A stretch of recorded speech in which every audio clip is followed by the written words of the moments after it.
So over here, you can see that I already have a layer with mask on it. So I have options to cut, copy, and paste the mask onto different layers. So over here, what I can do is I can right click and I can simply delete the mask. So that just deletes out the mask right there. Let me just press Ctrl Z, right click again. So there are three options right here. So I can copy, paste, and cut the mask. So I'm just going to copy out the mask. So the mask, when copied out, stays onto that particular layer. And what happens is that when I create a new layer right here and paint out something like this, so I'm just going to randomly paint.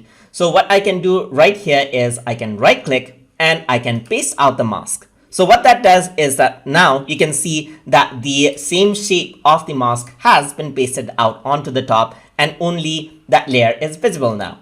I can also go over here and edit that out right over here. So I can just go around here, disable the mask, enable the mask to see how that looks as well, just like that. Of course, you can go around and edit this out as well. Let's see the other options. I'm just going to press Ctrl Z right here.